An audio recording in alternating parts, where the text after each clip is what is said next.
Welcome to a new edition of the Famous Interviews with Joe Dimino. On this episode, we talk with trader, investor, author, and coach Anmol Singh. He made his name as a high-paid consultant in the trading and investing industry. In 2015, he launched LiveTraders. He has coached and trained over 1,000 traders and investors, some of whom have gone on to run their own hedge funds. He is considered the leading expert in trading psychology. He has helped thousands of traders worldwide deal with psychological and behavioral issues that arise when high stakes are on the line. This is a great interview. Enjoy. Thank you for taking some time, Ed. I appreciate it. No, definitely. Looking forward to it.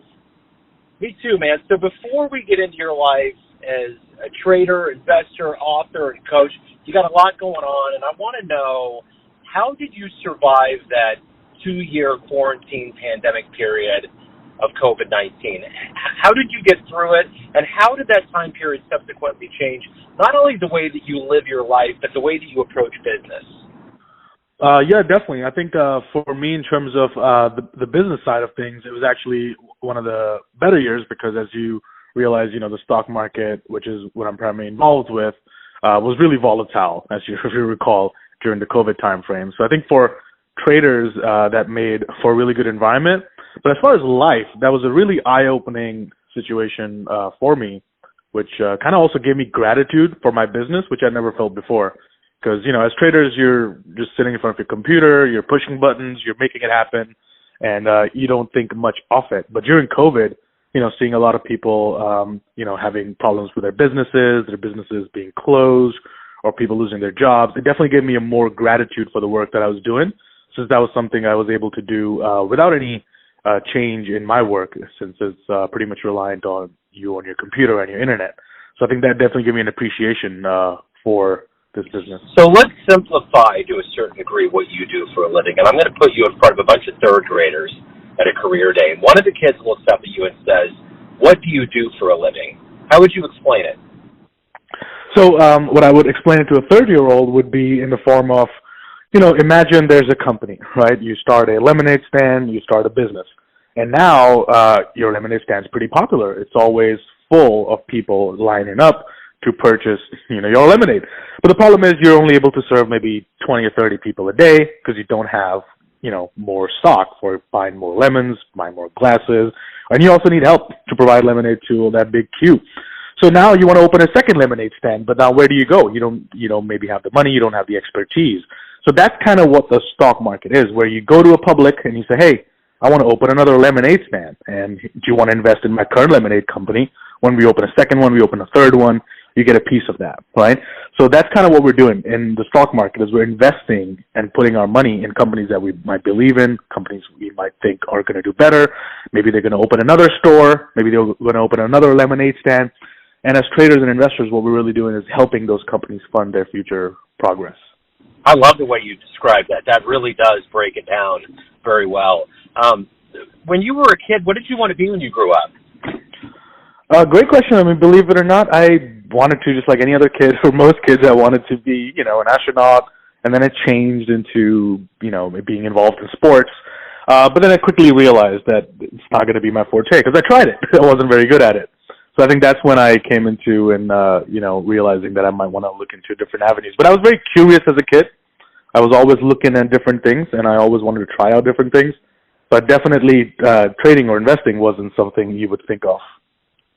Are you happy with how everything's turned out? 100%. I think I'm really grateful for how everything's turned out, and, I wouldn't change a thing in how things have progressed in my life. I'm the kind of guy that I get nervous buying lottery tickets because I just never really do that good at it. I think it takes a certain amount of gumption and guts to get to a point where you do get on the market and you do trade. How did you work your way up to that point? I mean, it's almost like jumping out of an airplane. You got to get yourself trained, and you get there, and then it's no big deal. But how did that process happen for you? I think for me, it started off first with, just like everybody else, you read a lot of books. You start searching online, you watch maybe some documentaries, then maybe as a kid you watch the Wall Street, or you watch movies involved with the stock market, and that creates curiosity. And for me, it was always wondering, why do these stocks even move up or down? Like, what's happening, like the mechanics of why they go up and down? like who's out there pushing these buttons. So I really started researching, did a lot of the reading books and online courses and things of that nature. And then, I said, okay, I'm ready. I'm going to open my first account and I'm going to start investing. And then I bought my first stock with pretty much all the money that I had. I lost half of it pretty quickly, to say the least. I lost half my money in pretty much the first 2 weeks of me joining the stock market.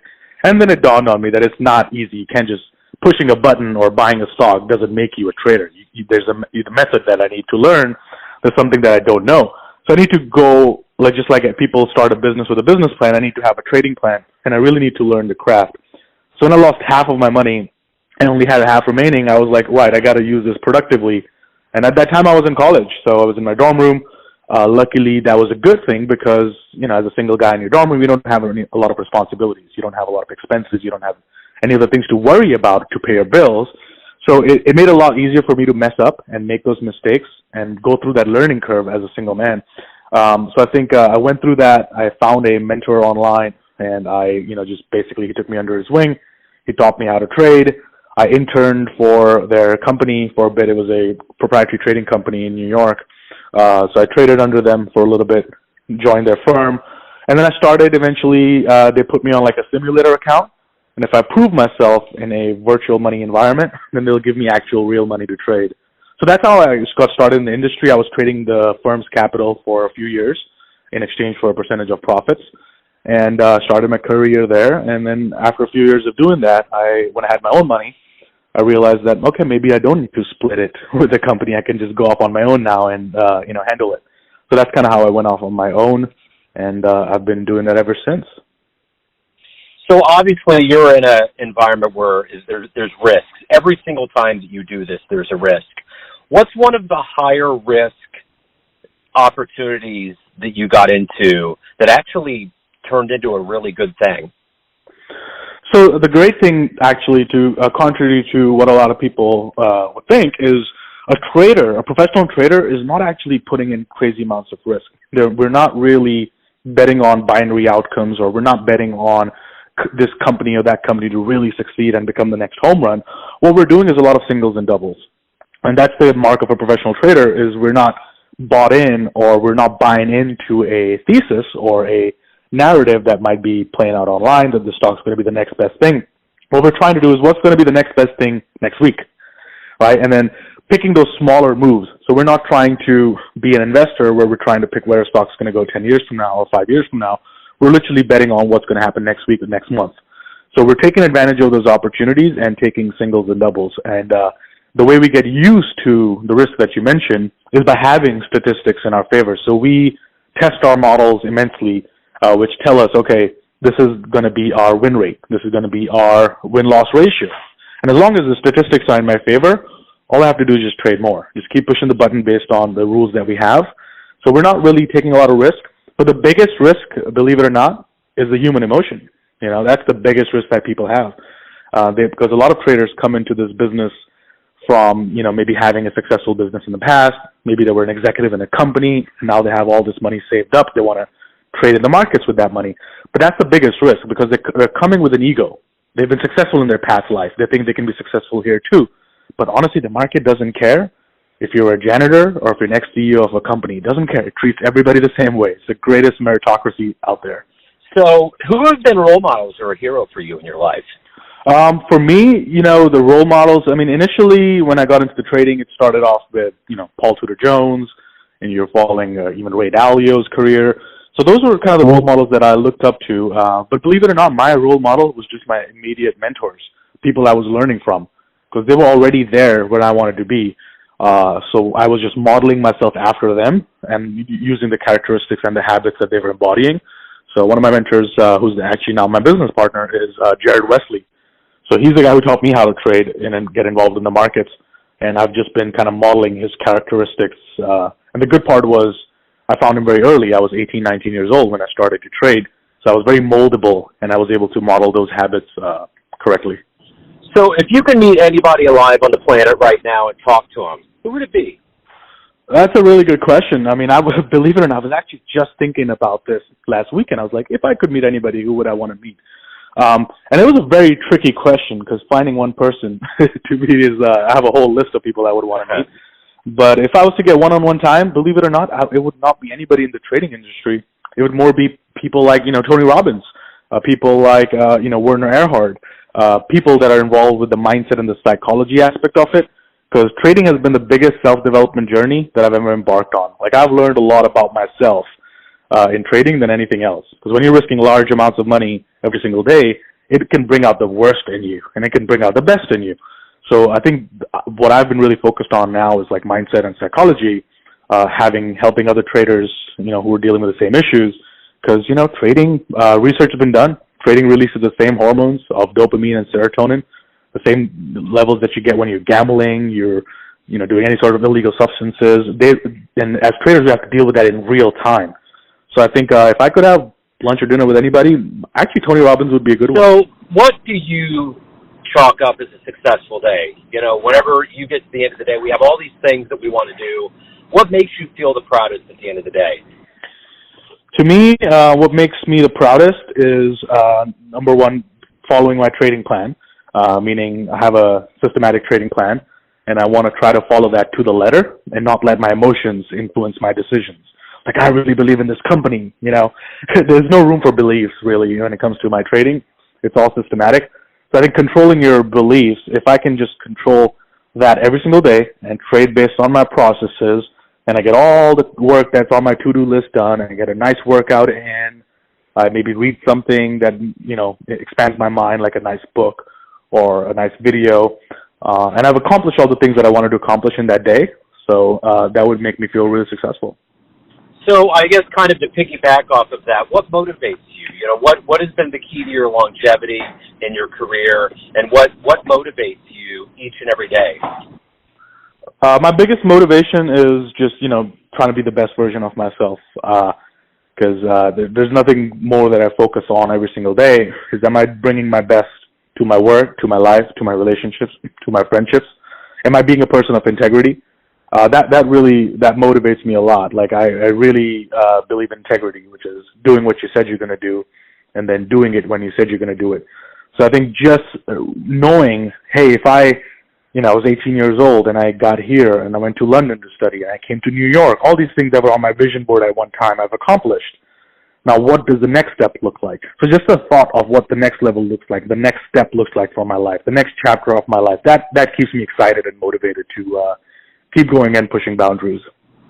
So what has been one of the best responses that you've gotten from a client or from anyone that you've found, like a fan letter, so to speak?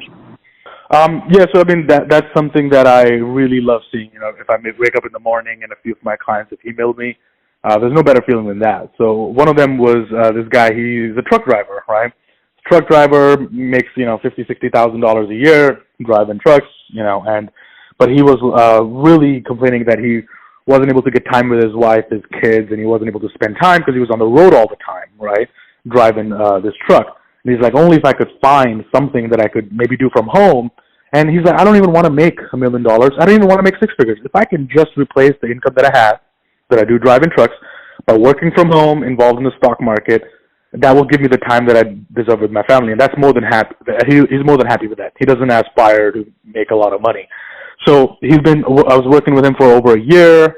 He was first started off losing money, and then he started off eventually breaking even as a trader.